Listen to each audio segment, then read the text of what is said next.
ಸಮೀಕ್ಷೆ ಎನ್ನುವಂಥದ್ದು. ಕಾಂಗ್ರೆಸ್ನೊಳಗೆ ಈ ಜಾತಿಗಣತಿ ವರದಿಯ ವಾರ್ ಶುರುವಾಗಿದೆ. ಲಿಂಗಾಯತ ಹಾಗೂ ಒಕ್ಕಲಿಗ ನಾಯಕರು ನೇರವಾಗಿ ಅಪಸ್ವರವನ್ನು ಎತ್ತಾ ಇದ್ದಾರೆ. ಭಿನ್ನರಾಗದ ನಾಯಕರಿಗೆ ಬಿಆರ್ ಸುದರ್ಶನ್ ವಾರ್ ಕೂಡ ಮಾಡಿದ್ದಾರೆ. ಯಾರು ವರದಿಗೆ ವಿರೋಧವನ್ನ ಮಾಡದಂತೆ ತಾಕೀತು ಕೂಡ ಮಾಡಿದ್ದಾರೆ. ರಾಹುಲ್ ಹಾಗೆ ಪ್ರಣಾಳಿಕೆ ಹೆಸರು ಹೇಳಿ ಸುದರ್ಶನ್ ಸಂದೇಶವನ್ನ ಕೊಟ್ಟಿದ್ದಾರೆ. ಹಾಗಾದ್ರೆ ಸುದರ್ಶನ್ ಏನ್ ಸಂದೇಶ ಕೊಟ್ಟಿದ್ದಾರೆ ಬನ್ನಿ ಫಸ್ಟ್ ನೋಡೋಣ. ನಮ್ಮ ಜೊತೆ ಹಿರಿಯ ಮುಖಂಡರಾದಂತಹ ಬಿಆರ್ ಸುದರ್ಶನ್ ಅವರು ಇರುವಂತದ್ದು. ಸರ್, ಈಗ ನಾಳೆ ಸಚಿವ ಸಂಪುಟ ಸಭೆ ಕರೆದಿರುವಂತದ್ದು. ಸಭೆಯಲ್ಲಿ ಪರ ವಿರೋಧ ಎಲ್ಲ ಕೂಡ ಚರ್ಚೆ ಆಗುತ್ತದೆ. ಟೈಮ್ ಬೈಯಿಂಗ್ ಮಾಡೋ ರೀತಿಯಲ್ಲಿ ಕೂಡ ಏನಾದ್ರು ಸಚಿವ ಸಂಪುಟ ಉಪಸಮಿತಿ ರಚನೆ ಮಾಡುವಂತದ್ದು ಅಥವಾ ಒಂದು ತಜ್ಞರ ಸಮಿತಿ ಇವೆಲ್ಲ ಮಾಡೋದು ಸರಿ ಅಂತ ಅನ್ಸುತ್ತಾ? ಏನ್ ಅನ್ಸುತ್ತೆ ನಿಮ್ಮ? ಇದು ಒಂದು ಜವಾಬ್ದಾರಿಯುತವಾದಂತ ಸಂದರ್ಭ ಇದೆ. ಇದು ಜಾತಿ ಧರ್ಮ ಇವೆಲ್ಲ ಕೂಡ ಬಹಳ ಸೂಕ್ಷ್ಮವಾದಂತ ವಿಷಯಗಳಿದ್ದಾವೆ. ಅದರ ಜೊತೆಗೆ ಸಾಮಾಜಿಕ ನ್ಯಾಯವನ್ನ ಕೊಡಬೇಕಾಗಿರೋ ಹೊಣೆಗಾರಿಕೆ ಕೂಡ ಸರ್ಕಾರದ ಮೇಲಿದೆ. ಯಾಕಂದ್ರೆ ಅದು ಸಂವಿಧಾನದ ಉದ್ದೇಶ.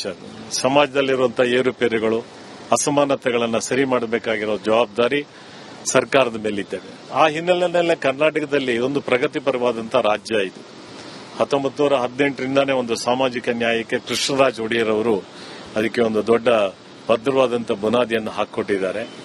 ಆಮೇಲೆ ಬಸವಣ್ಣನವರು ಹೇಳಿರುವಂತಹ ಅವರ ಸಾಹಿತ್ಯಗಳಿದ್ದಾವಲ್ಲ, ಅದೆಲ್ಲ ಕೂಡ ಇನ್ಕ್ಲೂಸಿವ್ ಅಪ್ರೋಚ್. ಇವ ನಾರವ ಅಂತ ಹೇಳಿದ್ರಲ್ಲ, ಇವ ನಮ್ಮವ ಅಂತ ಹೇಳಿದ್ರು. ಹಾಗೆ ಕುವೆಂಪು ಅವರು ಹೇಳಿದ್ದೇನಪ್ಪ ಅಂತ ಹೇಳಿದ್ರೆ ಸರ್ವ ಜನಾಂಗದ ಶಾಂತಿಯ ತೋಟ ಅಂತ ಹೇಳಿ ಕುವೆಂಪು ಅವರು ಹೇಳಿದ್ದು. ಹಾಗಾಗಿ ಕರ್ನಾಟಕದ ಎಲ್ಲ ಸಮುದಾಯಗಳು ಕೂಡ ಮೀಸಲಾತಿಯನ್ನ ಸೌಲಭ್ಯಗಳನ್ನು ಪಡ್ಕೊಂಡಿದ್ದಾರೆ. ಒಂದು 2-3 ಸಮುದಾಯಗಳನ್ನ ಹೊರತುಪಡಿಸಿದ್ರೆ, ಬ್ರಾಹ್ಮಣ ಸಮುದಾಯ, ಜೈನ ಸಮುದಾಯ, ವೈಶ್ಯ ಸಮುದಾಯವನ್ನ ಹೊರತುಪಡಿಸಿದ್ರೆ ಇನ್ನು ಉಳಿದವರೆಲ್ಲರೂ ಕೂಡ ಮೀಸಲಾತಿಯ ಸವಲತ್ತುಗಳನ್ನ ಪಡ್ಕೊಂಡಿದ್ದಾರೆ. ಹಾಗಾಗಿ ಇದನ್ನು ಕೂಡ ನಾವು ಗಮನದಲ್ಲಿ ಇಟ್ಕೊಂಡು ಯಾರೆಲ್ಲ ಅವಕಾಶಗಳಿಂದ ವಂಚಿತರಾಗಿದ್ದಾರೆ, ಯಾರಿಗೆ ಯಾವ್ಯಾವ ಕ್ಷೇತ್ರಗಳಲ್ಲಿ ಹಿಂದೆ ಬಿದ್ದಿದ್ದಾರೆ, ಯಾರ್ಯಾರಿಗೆ ಯಾವ್ಯಾವ ಕ್ಷೇತ್ರಗಳಲ್ಲಿ ಅನಾನುಕೂಲಗಳಾಗಿದ್ದಾವೆ ಅದನ್ನ ಸರಿಪಡಿಸಬೇಕಾದ್ರೆ ಈ ತರದೊಂದು ಅಧ್ಯಯನದ ಅಗತ್ಯ ಇದೆ. ಆ ಕಾರಣಕ್ಕಾಗಿಯೇ ಇದೊಂದು ಸಾಮಾಜಿಕವಾದಂತ, ಶೈಕ್ಷಣಿಕವಾದಂತ, ಆರ್ಥಿಕವಾದಂತ ಒಂದು ಸಮೀಕ್ಷೆ. ಜಾತಿ ಜನಗಣತಿ ರಾಜ್ಯ ಸರ್ಕಾರ ಮಾಡಲಿಕ್ಕೆ ಬರೋದಿಲ್ಲ, ಅದೇನಿದ್ರು ಕೇಂದ್ರ ಸರ್ಕಾರದ ಜವಾಬ್ದಾರಿ. ಆ ಹಿನ್ನೆಲೆಯಲ್ಲೇ ಪರ್ಮನೆಂಟ್ ಬ್ಯಾಕ್ವರ್ಡ್ ಕ್ಲಾಸ್ ಕಮಿಷನ್ ಏನಿದೆ, ಶಾಶ್ವತವಾದಂತಹ ಹಿಂದುಳಿದ ವರ್ಗಗಳ ಆಯೋಗದ ಜವಾಬ್ದಾರಿ ಇದೆ. ಅವರು ಕೊಡುವಂತಹ ವರದಿಗಳು ಆಗಿಂದಾಗೆ ಸರ್ಕಾರಗಳು ಗಮನಿಸ್ತಾ ಹೋಗಬೇಕಾಗುತ್ತೆ. ಅಲ್ಲಿ ಯಾವುದೇ ಒಂದು ಕಮಿಷನ್, ಯಾವುದೇ ಒಂದು ಕಮಿಟಿಯ ವರದಿಗಳನ್ನ ಸಂಪೂರ್ಣವಾಗಿ ಏನು ಒಪ್ಕೋಬೇಕು ಅಂತ ಏನಿಲ್ಲ. ಕೆಲವುಗಳನ್ನು ಒಪ್ಕೊಳ್ಳಿಕ್ಕೆ ಅವಕಾಶಗಳಿದ್ದಾವೆ, ಕೆಲವುಗಳನ್ನ ಕೈ ಬಿಡ್ಲಿಕ್ಕೆ ಅವಕಾಶಗಳಿದ್ದಾವೆ, ಕೆಲವನ್ನ ಸಮಯ ತೆಗೆದುಕೊಂಡು ಅದನ್ನ ಅಡಾಪ್ಟ್ ಮಾಡಲಿಕ್ಕೆ, ಇಂಪ್ಲಿಮೆಂಟ್ ಮಾಡಲಿಕ್ಕೆ ಅವಕಾಶಗಳಿದ್ದಾವೆ. ಆದ್ರಿಂದ ಇದನ್ನ ಭಾವನೆಗಳಿಂದ ಉದ್ರೇಕವನ್ನ ಮಾಡೋದ್ರಿಂದ ಇಂತಹ ವಿಷಯಗಳ ಬಗ್ಗೆ ಚರ್ಚೆ ಮಾಡತಕ್ಕಂಥದ್ದು ಸರಿಯಾದ ಕ್ರಮ ಅಲ್ಲ. ಅದಕ್ಕಾಗಿಯೇ ನಾವು ಕರ್ನಾಟಕದ ಜನರಲ್ಲಿ ಸಮುದಾಯಗಳ ಎಲ್ಲ ಸಮುದಾಯಗಳಲ್ಲೂ ಕೂಡ ವಿನಂತಿಯನ್ನ ಮಾಡ್ತಾ ಇರತಕ್ಕಂಥದ್ದು, ಈ ವರದಿಯನ್ನ ಸರ್ಕಾರ ಬಿಡುಗಡೆ ಮಾಡಲಿ, ಅದರ ಮೇಲೆ ಎಲ್ಲ ಕಡೆ ಚರ್ಚೆ ಆಗಲಿ, ಎಲ್ಲೆಲ್ಲ ಅನಾನುಕೂಲಗಳಾಗಿದ್ದಾವೆ ಅದನ್ನು ಸರ್ಕಾರದ ಗಮನಕ್ಕೆ ತಂದು ಅದನ್ನು ಅವರು ಸರಿಪಡಿಸಿಕೊಳ್ಳಿಕ್ಕೂ ಕೂಡ ಕಾಲಾವಕಾಶವನ್ನು ಕೊಟ್ಟು ಅದನ್ನು ಸರಿಪಡಿಸಿಕೊಳ್ಳಿಕ್ಕೆ ಖಂಡಿತವಾಗ್ಲೂ ಕೂಡ ಅವಕಾಶಗಳಿದ್ದಾವೆ. ಆದ್ರಿಂದ ಸಾಮಾಜಿಕವಾದಂತಹ ವಾತಾವರಣವನ್ನು ಅಧ್ವಾನ ಮಾಡತಕ್ಕಂಥದ್ದನ್ನ ಬೇಡ. ಇದೊಂದು ವಿಷಯಾಧಾರಿತವಾಗಿ ಇದು ಚರ್ಚೆ ಆಗಲಿ ಅನ್ನುವಂಥದ್ದೇ ನಮ್ಮ ಅಭಿಪ್ರಾಯ. ಕ್ಯಾಮರಾ ಪರ್ಸನ್ ಶಿವ ಜೊತೆ ವಿಜಯ ಚಂದ್ರ, ರಿಪಬ್ಲಿಕ್ ಬೆಂಗಳೂರು. ನೋಡಿ, ಒಂದು ಕಡೆ ಲಿಂಗಾಯತ ಒಕ್ಕಲಿಗ ಅವ್ರದ್ದು ಹೇಳಿದ್ರು, ಆಮೇಲೆ ನಾನು ಈ ದಲಿತ ವಿಚಾರವಾಗಿ ಕೂಡ ಮಾತಾಡಿದೆ. ನೀವು ಸೋಲಿಸೋದಕ್ಕಿಂತ ನೀವು ಗೆಲ್ಸ್ಕೊಳ್ಳಿ ನಿಮ್ಮವ್ರನ್ನ ಅಂತೇಳಿ, ಆಯ್ತಾ? ಅದು ಅರ್ಥ ಆಗೋದ್ರೆ ಅರ್ಥ ಆಗೋಬೇಕು ಅವರಿಗೆ. ಅಥವಾ ಯಾರನ್ನ ನೀವು ಗೆಲ್ಸಿರ್ತೀರೋ ಅವ್ರಿಗೆ ನಿಮ್ಮ ಭಯ ಇರಬೇಕು. ಭಯ ಅಂತಂದ್ರೆ ನೀವೇ ಹೊಡಿತೀನಿ ಬಡಿತೀನಿ ಅಂತಲ್ಲ, ಇಲ್ಲಪ್ಪ ಅವ್ರಿಗೆ ನಾನು ಕೆಲಸ ಮಾಡ್ಕೊಡ್ಬೇಕು ಅಂತ. ಇಲ್ಲೊಂದು ಮಾತು ಹೇಳ್ತಾರೆ ನನಗೆ, ಈ ವಿ ಆರ್ ಸುದರ್ಶನ್ ಅಂದ್ರೆ ಬಹಳ ಇಷ್ಟ ರೀ. ಇವರು ಆಮೇಲೆ BL ಶಂಕರ್ ಇವರೆಲ್ಲ ಬಹಳ ಮೇಧಾವಿಗಳು. ಇವರನ್ನೆಲ್ಲ ಕಾಂಗ್ರೆಸ್ ಕರೆಕ್ಟ್ ಆಗಿ ಯೂಸ್ ಮಾಡ್ಕೊಂಡೇ ಇಲ್ಲ. ಎಂತ ಅದ್ಭುತ ಇವರೆಲ್ಲ ಪಕ್ಷಾತೀತರು. ಇವರನ್ನೆಲ್ಲ ಒಂದು ಪಕ್ಷಕ್ಕೆ ಸೀಮಿತಗೊಳಿಸಬಾರ್ದು. ಅಂತ ಅದ್ಭುತ ಮಾತುಗಾರರು, ಅಂತ ಜ್ಞಾನಿಗಳು. ಪಾಪ ಅವರನ್ನೆಲ್ಲ ಒಂದು ಮಂತ್ರಿಗಿಂತ್ರಿ ಎಲ್ಲಾದ್ರೂ ಮಾಡಬಹುದು. ಇಟ ಬಿಟ್ಟಾಗೆ ಒಂದು ಮಾತು ಹೇಳ್ತಾರೆ ಅವರು. ನೋಡಿ, ನಾವು ಇಷ್ಟೆಲ್ಲ ಮಾತಾಡ್ತೀವಿ, ಇದು ಆರ್ಥಿಕ, ಶೈಕ್ಷಣಿಕ ಮತ್ತು ಸಾಮಾಜಿಕ. ನಿಕೇಶ್, ಒಬ್ಬ ಬ್ರಾಹ್ಮಣ ಇರ್ತಾನೆ, ಆಯ್ತಾ? ಗೌರವ ಸಿಗುತ್ತೆ ಆತನಿಗಿಲ್ಲ ಅಂತಲ್ಲ. ಅದನ್ನ ಒಮ್ಮೆ ಇವರೇ ಹೇಳಿದ್ರು, ಯಾರು ನಮ್ಮ ಸಿದ್ದರಾಮಯ್ಯನವರು ಹೇಳಿದ್ರು. 2 ಜನ ಕೂಲಿಗೆ ಬರ್ತಾರೆ ಅಂತ ಇಟ್ಕೊಳ್ಳಿ. ಅವ್ರು ಹೇಳೋದು, ನನ್ನ ಪ್ರಶ್ನೆ ಇದೆ, 2 ಜನ ಕೂಲಿಗೆ ಬರ್ತಾರೆ. ಏನು ಕೂಲಿಗೆ ಬಂದಾಗ ಒಬ್ಬ ಯಾವುದೋ ಒಂದು ಜಾತಿ, ಇನ್ನೊಬ್ಬ ಬ್ರಾಹ್ಮಣ. ಆ ಬ್ರಾಹ್ಮಣ ಕೂಲಿಗೆ ಬಂದ್ರು ಕೂಡ ಬನ್ನಿ ಕೂತ್ಕೊಳ್ಳಿ ಅಂತ ಹೇಳ್ತಾರೆ, ಇಲ್ಲ ಎಲ್ಲ ನಿಂದು ಅಂತ ಕೇಳ್ತಾರೆ ಅಂತ. ಇದು ಅವನಿಗೆ ಸಾಮಾಜಿಕವಾಗಿರುವಂತ ಮರ್ಯಾದೆ ಪ್ರಶ್ನೆ ಅಂತ. ಈಗ ನನ್ನ ಪ್ರಶ್ನೆ ಏನಪ್ಪಾ ಅಂತ ಹೇಳಿದ್ರೆ, ಅದೇ ಬ್ರಾಹ್ಮಣ ಆಯ್ತು, ಅವನಿಗೆ ಸಾಮಾಜಿಕವಾಗಿ ನಮಸ್ಕಾರ ಸರ್, ನಮಸ್ಕಾರ ಗುರುಗಳೇ ಅಂತೆಲ್ಲ ಹೇಳ್ತಾರೆ ಅಂತ. ಅವನ ಹತ್ರ ದುಡ್ಡಿಲ್ಲ, ಆರ್ಥಿಕವಾಗಿ ಡಮಾರ ಆತ, ಆಯ್ತಾ? ಶೈಕ್ಷಣಿಕವಾಗಿ ತಗೊಂಡಿದ್ದಾನೋ ಮತ್ತೊಂದು ಗೊತ್ತಿಲ್ಲ. ಯಾಕಂದ್ರೆ ಬ್ರಾಹ್ಮಣರು ಅಂತ ಹೇಳುವಾಗ ಅಟ್ಲೀಸ್ಟ್ ಒಂದು ಎಜುಕೇಶನ್ ಬಗ್ಗೆ ಬಹಳ ಮಹತ್ವವನ್ನು ಕೊಡ್ತಾರೆ, ಎಜುಕೇಟೆಡ್ ಆಗೇ ಇರ್ತಾರೆ.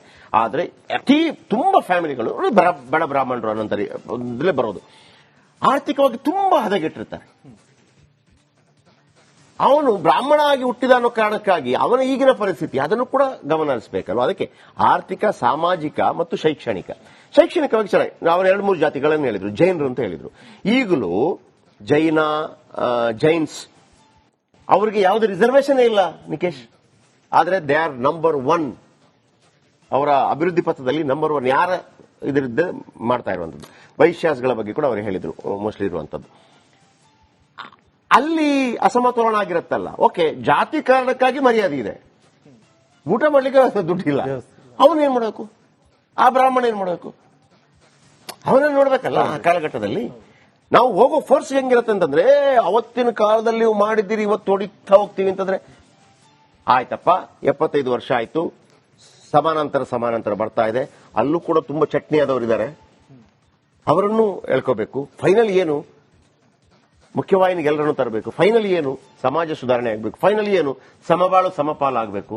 ಇಲ್ಲಿ ನಮಗೇನಾಗಿದೆ ಅಂತಂದ್ರೆ, ಯಾರು ಬ್ರಾಹ್ಮಣನ ಬೈತಾನೋ ಅವನು, ಅಥವಾ ಅಂದ್ರೆ ಉನ್ನತ ಜಾತಿಗಳನ್ನ ಏನು ನಾವು ಕರ್ಮ ಒಂದು ಮಾಡ್ಕೊಂಡಿದೀವಲ್ಲ, ಉನ್ನತ ಜಾತಿ ಆ ಜಾತಿ, ಅವನು ಬೈದ್ರೆ ಇವರ ಪರ ಅಂತ ಅಲ್ಲ, ಅಥವಾ ಇವರನ್ನ ಹೊಗಳಿದ್ರೆ ಅವರ ವಿರುದ್ಧ ಅಲ್ಲ, ಮಾನವೀಯತೆಯ ಪರ ಇರಬೇಕು. ಈಗ ಅವರು ಅವನಮ್ಮ ಅಂತೇಳಿ ಯಾರು ಬಸವಣ್ಣ ಹೇಳಿದ್ರು ಅಂತ ಹೇಳಿ ಲಿಂಗಾಯತರು ಅಥವಾ ನಾವೆಲ್ಲ ಬಸವ ನಾಡಲ್ಲಿ ಹುಟ್ಟಿದವರು, ನಮಗೆಲ್ಲ ಹೆಮ್ಮೆ ಇರುತ್ತೆ. ಆದ್ರೆ ಲಿಂಗಾಯತರಲ್ಲಿ ಇವನಮ್ಮ ಅಂತ ಹೇಳಿ ಅದರಲ್ಲಿ ಕೆಲವು ಕ್ಯಾಟಗರಿಗಳು ಬರುತ್ತೆ, SC ST ಇಂತೆಲ್ಲ ಕ್ಯಾಟಗರಿ ಬರುತ್ತೆ. ಮೊನ್ನೆಯಿಂದ ಹೇಳ್ತಾ ಇದ್ದೀನಿ, ಗಂಡು ಹೆಣ್ಣು ಕೊಟ್ಟು ಮದುವೆ ಮಾಡಿಸ್ತಾರ? ಇಲ್ಲ, ಅಲ್ಲೂ ಕೂಡ ಜಾತಿ ಬರುತ್ತೆ. ಲಿಂಗಾಯತರಲ್ಲಿ ಆಗತ್ತಾ? ಒಕ್ಕಲಿಗರಲ್ಲಿ ಯಾವ್ದ್ರಲ್ಲೂ ಆಗಲ್ಲ. ಹೋಗೋದು ವಾಪಸ್ ಅಲ್ಲಿಗೇನೆ. ಆಯ್ತಾ? ಗೌತಮ ಬುದ್ಧನ ಬಗ್ಗೆ ನಾವು ಮಾತಾಡ್ತೀವಿ. ಗೌತಮ ಬುದ್ಧ ಹೇಳಿದ್ರು ನನ್ನ ಮೂರ್ತಿಯಲ್ಲಿ ಇಡಬಾರ್ದು ಅಂತ ಹೇಳಿ, ಅದನ್ನ ಮಾಡಲೇಬಾರದು ಅಂತ ನಾವು ಅದನ್ನಿಟ್ಟು ನಮಸ್ಕಾರ ಅಂತ ಅಂದ್ಬಿಟ್ರಿ. ಆಯ್ತಾ? ಇಲ್ಲಿ ಆರ್ಥಿಕ ಸಾಮಾಜಿಕ ಅಂತ ಹೇಳುವಾಗ ಅಲ್ಲಿ ಲಿಂಗಾಯತರು, ಅಲ್ಲಿ ಒಕ್ಕಲಿಗರು, ಇಲ್ಲಿ ದಲಿತರ ವಿಚಾರವಾಗಿ ನಾನೇನು ಮಾತಾಡಿದೆ, ಅಲ್ಲಿ ಬಡ ಬ್ರಾಹ್ಮಣರ ವಿಚಾರವಾಗಿ ಏನು ಮಾತಾಡಿದೆ, ಅವೆಲ್ಲವನ್ನು ಕೂಡ ಸರಿದೂಗಿಸಿಕೊಂಡು ಹೋಗುವಂತ ಪ್ರಯತ್ನಗಳಾಗಬೇಕೇ ವಿನಃ ಒಬ್ಬರನ್ನ ಎತ್ತಿ ಕಟ್ಟಿ ಒಬ್ಬರು ಸಮಾಜವನ್ನ ತಿಳ್ಕೊಂಡು ಹೋದ್ರೆ ಇವತ್ತೆಲ್ಲ ಇನ್ನೊಬ್ಬ ಬಲಿಷ್ಠದವನು ಬಂದಾಗ ಅದನ್ನ ಚೇಂಜ್ ಮಾಡ್ಕೊಂಡು ಹೋಗ್ತಾರೆ. ನೆಕ್ಸ್ಟ್ ಸಮೀಕ್ಷೆ ಎನ್ನುವಂಥದ್ದು, ಕಾಂಗ್ರೆಸ್ನೊಳಗೆ ಈ ಜಾತಿ ಗಣತಿ ವರದಿಯ ವಾರ್ ಶುರುವಾಗಿದೆ. ಲಿಂಗಾಯತ ಹಾಗೂ ಒಕ್ಕಲಿಗ ನಾಯಕರು ನೇರವಾಗಿ ಅಪಸ್ವರವನ್ನು ಎತ್ತಾ ಇದ್ದಾರೆ. ಭಿನ್ನರಾಗದ ನಾಯಕರಿಗೆ BR ಸುದರ್ಶನ್ ವಾರ್ ಕೂಡ ಮಾಡಿದ್ದಾರೆ. ಯಾರು ವರದಿಗೆ ವಿರೋಧವನ್ನ ಮಾಡದಂತೆ ತಾಕೀತು ಕೂಡ ಮಾಡಿದ್ದಾರೆ. ರಾಹುಲ್ ಹಾಗೆ ಪ್ರಣಾಳಿಕೆ ಹೆಸರು ಹೇಳಿ ಸುದರ್ಶನ್ ಸಂದೇಶವನ್ನ ಕೊಟ್ಟಿದ್ದಾರೆ. ಹಾಗಾದ್ರೆ ಸುದರ್ಶನ್ ಏನ್ ಸಂದೇಶ ಕೊಟ್ಟಿದ್ದಾರೆ ಬನ್ನಿ ಫಸ್ಟ್ ನೋಡೋಣ. ನಮ್ಮ ಜೊತೆ ಹಿರಿಯ ಮುಖಂಡರಾದಂತ BR ಸುದರ್ಶನ್ ಅವರು ಇರುವಂತದ್ದು. ಸರ್, ಈಗ ನಾಳೆ ಸಚಿವ ಸಂಪುಟ ಸಭೆ ಕರೆದಿರುವಂತದ್ದು, ಸಭೆಯಲ್ಲಿ ಪರ ವಿರೋಧ ಎಲ್ಲ ಕೂಡ ಚರ್ಚೆ ಆಗುತ್ತದೆ.